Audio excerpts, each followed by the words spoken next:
윤석열 1년. 위험한 공간으로 국민을 밀어넣는 무모함.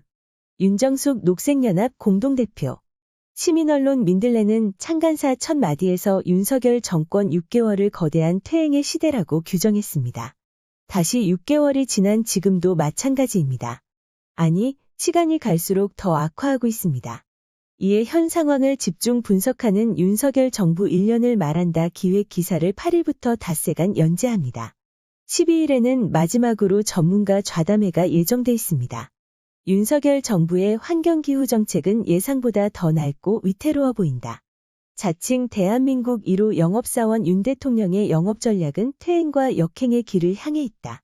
지난 1년간 펼쳐진 환경기후 정책들의 면면을 보면 손에 진땀이 솟는다.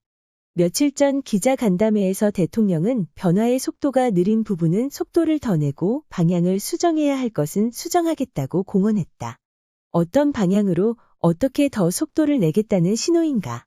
취임 직후인 지난해 6월 윤 대통령은 원전업계를 탈원전이라는 폭탄이 터져 폐허가 된 전쟁터라며 전시엔 안전을 중시하는 관료적인 사고는 버리라고 했다. 기승전 원전으로 직진하겠다는 속내를 이렇게 두서없이 뱉어내다니 본인은 이 말에 담긴 퇴행과 위태로움을 짐작이나 했을까? 이 설화를 수습하는 듯 취임 100일 기자회견에서는 국민 안전은 국가의 무한 책임, 국민들이 안심하실 때까지 끝까지 챙기겠다고 약속했다. 무한 책임을 지겠다는 결연한 약속을 지키려면 대통령과 정부의 국정 철학과 정책이 얼마나 치열하고 섬세해야만 한다는 것쯤은 알았어야 했다. 후쿠시마 원전 오염수의 해양 투기를 원전 처리수와 괴담으로 덮으려는 것과 오염된 땅을 흙과 잔디로 덮어 공원으로 개방한 것은 닮았다. 덮어서 해결하려는 발상은 후쿠시마 오염수와 용산 어린이 정원의 개방과 함께 윤 정부 스스로 불신을 자초한 결정임은 분명하다. 재난 영화의 시나리오를 보는 듯 우리가 앞으로 마주할 많은 일들, 그 장면들이 서늘하게 그려진다. 외국 군대에 주둔 120여 년간 중금속과 발암물질로 오염된 땅을 흙과 잔디와 자갈로 덮어놓고 국토부와 환경부 공동 환경 모니터링을 통해 안전함을 확인했다는 정부의 보도자료를 어떻게 믿고 안심하라는 것인가. 이미 수년 전 환경부는 해당 부지들이 토양환경보전법상 공원이 들어설 수 없을 만큼 심각하게 오염되었다고 공개하지 않았는가. 너무도 뻔한 편법을 써서라도 어린이날에 맞추어 공원을 개방한 정부를 두고 위험한 공간으로 국민을 초대하는 위험한 정부라고 한 말은 누가 봐도 적절하지 않은가. 기승전 원전 정책과 재생에너지 축소, 국립공원과 그린벨트의 개발에 장애물을 걷어내기 위해 조건부 협의와 동의, 제한 완화가 남발되고 있다. 기후위기와 생태위기, 탈탄소 녹색전환, 지속가능한 사회 시스템 등의 개념과 언설은 물론 진부한 수사적 표현조차 찾아보기 어렵다. 낡은 개발주의와 성장주의 길을 벗어나 전환적 길을 모색하는 거대한 세계적 흐름이 시작되었는데 정부의 환경기후 정책은 오래된 길을 따라 무딘 창을 들고 돌진해가는 모양새다. 막다른 골목을 만나기 전에 돌아 나와야 한다. 글로벌 주류 전략이 된 탈원전, 탈석탄, 재생에너지 확대를 정부가 모를 리 없다. EU와 미국, 일본 등의 산업 전략의 기전은 탄소 중립이라는 것, 이들 나라 정부가 탄소 감축을 위해 대규모 재정 투입 등 녹색 산업 정책을 주도한다는 것, 국제원자력기구가 내놓은 2025년까지 중국, 유럽연합, 미국, 인도 주도로 전 세계 총 전력 생산에서 재생에너지가 38%에 육박하게 될 것이라는 보고서를 모를 리 없다. 재생에너지 확대와 탈탄소 기반의 산업 전환을 위한 법과 정책과 예산 등을 확보하는 일에 미국 등의 정부는 속도를 내고 있다. 놀랍게도 2030년 신재생에너지 발전 보급을 위해 우리 정부가 세운 목표는 기존 30.2%에서 21.5%로 하향되었다.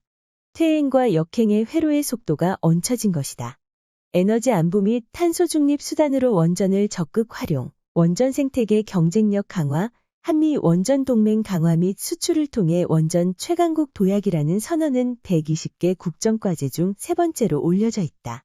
2022년 세계 원전 산업 현황 보고서는 전 세계 핵발전이 10% 미만으로 줄고 풍력과 태양광은 10.2%로 늘어 핵과 재생에너지의 발전 비중이 역전되었다고 발표했다. 핵과 재생에너지 비중의 격차가 벌어지기 시작했다는 지표가 정부에게는 무척 불편한 진실일 것이다. 신재생에너지 비중을 축소한 한국 정부의 결정으로 인해 한국 기업들은 수조 달러의 투자를 놓칠 위험에 처해 있다고 한 글로벌 아리백 캠페인 총괄자인 클라이밋그룹 대표 샘 키민스 대표의 경고는 또 어떤가? 화석연료 퇴출, 원전 폐쇄, 재생에너지 확대, 그리고 생태계 보전 등 세계적 흐름에 역행하는 정책이 수정되지 않으면 우리들의 삶은 급격히 위태로워질 것이다. 맨 먼저 이를 가장 고통스럽게 겪게 될 사람들은 가난과 불평등의 절벽 위에 선 사람들이다. 이 정부의 탄소 중립 녹색 성장 기본 계획이 기후위기 대응 포기 선언이고 산업계 민원 해결 계획이라는 평가를 아프게 들어야 한다. 연도별 탄소 감축 목표는 이 정부 임기 마지막 해인 2027년에 급격히 늘어난다. 현 정부는 임기 중 총 감축량의 25%만 감축하겠다고 한 반면 다음 정부는 3년 만에 75%를 감축하도록 계획을 짜놓았다. 어떤 정부라도 해낼 수 없을 이런 비현실적이고 염치 없는 계획에는 기후위기와 생태위기, 녹색 전환과 순환경제, 시민과 당사자들의 목소리는 없다. 1.5도의 경고와 거버넌스의 기본마저 거의 잊혀진 듯하다. 멸종 위기종과 고유종 보호도 열악하여 우리나라에 서식하는 생명종은 이미 OECD 평균보다 빠르게 사라지고 늘어가는 개발 및 보호지역 해제로 생태자원이 급속히 손실되고 있다는 보고들은 차고 넘친다. 역행하거나 아예 움직이지 않는 정부와 국회를 뒤로하고 세대와 지역을 가로질러 기후행동이 넓게 펼쳐지고 있다. 전환을 요구하는 기후시민, 위기의 증인과 당사자들의 목소리를 경청하는 것이 퇴행으로 만나게 될 막다른 길로 들어서지 않게 해줄 중요한 전제임이 더욱 분명해졌다.